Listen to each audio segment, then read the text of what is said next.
राजनीति से काम तक,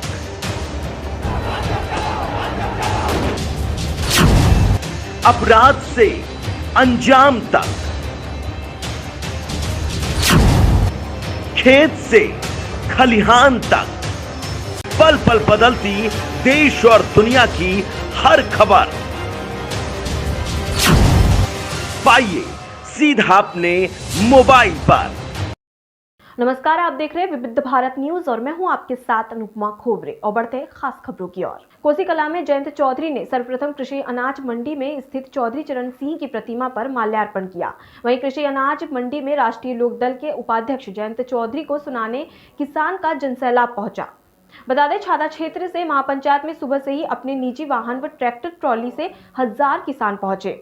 वहीं पुलिस प्रशासन भी अलर्ट रहा। बता दें, ट्रैक्टर ट्रॉली में तिरंगा झंडा लगाकर महापंचायत में किसान पहुंचे। हरियाणा से पूर्व मंत्री करण दलाल, कांग्रेस नेता उमेश पंडित भी पहुंचे। महापंचायत के दौरान भीड़ रोकने के लिए रागनी कंपटीशन का दौर भी चला। महापंचायत में पूर्व मंत्री तेजपाल सिंह ने आरोप लगाया कि स्थानीय मंत्री ने महापंचायत में आने वाले किसानों को रोकने के लिए बहुत कोशिशें की, यहां तक कि उन्हें बंद कराने तक की धमकी दी। वर्तमान मंत्री अपने एक भी वादे पर खड़े नहीं उतरे। चरण सिंह ने कृषि प्रधान देश में जमींदारी खत्म करके देश के गरीब और छोटे बच्चों को मुख्य धारा में लाने का काम किया था, जबकि भाजपा सरकार बिचौलियों और पूंजीपतियों को फायदे पहुंचाने किसानों को नुकसान पहुंचा रही है। तीनों कृषि कानून लागू कर सरकार देश को बिचौलियों व पूंजीपतियों के हाथों में सौंपना चाहती है। यदि देश की बागडोर कॉरपोरेट घरानों के हाथों में चली गई तो देश से किसानों का वजूद खत्म हो जाएगा।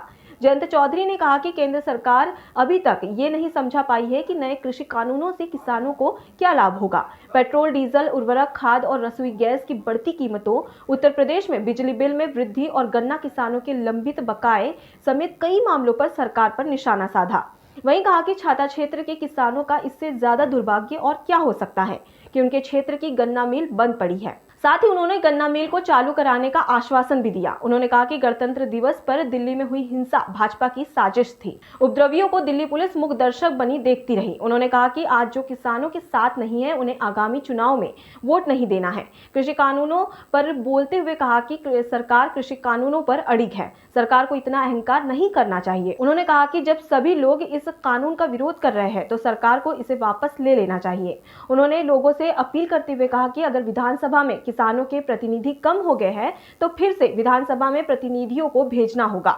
इसके लिए किसान नेताओं को जीतने की अपील की। महापंचायत में हरियाणा सरकार के पूर्व मंत्री करण दलाल, कांग्रेस नेता उमेश पंडित, पूर्व मंत्री तेजपाल सिंह, बदन सिंह रादौल, जिला अध्यक्ष राम रसपाल पोनिया, छाता विधानसभा अध्यक्ष भीम चौधरी, रमेश पंडित, करण कुमार, एडवोकेट देवेंद्र चौधरी सहित तमाम नेता उपस्थित रहे। जो आप लोग यहाँ सम्मिलित हुए, ये आशीर्वाद सिर्फ मुझे नहीं दिया आपने।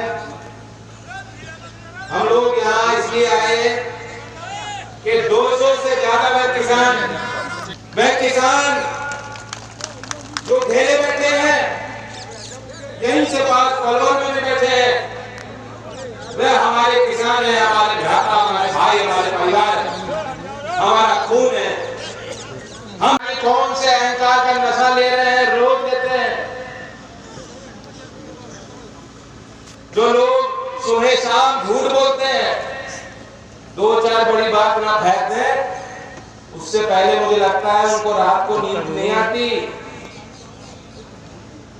उन जालिम लोगों को भी हम कहने आए हैं, तुम एक लाठी मारो हमारी संख्या दुगनी होगी, तुम 2 मारोगे हमारी संख्या चौगुनी होगी। और कितनी बड़ी बात है कि हमारे और जो इन्होंने धमकी दी वे भी बहुत गंभीरता से ली। फिलहाल के लिए इतना ही। खबरों में बने रहने के लिए देखते रहिए विविध भारत न्यूज। नमस्कार।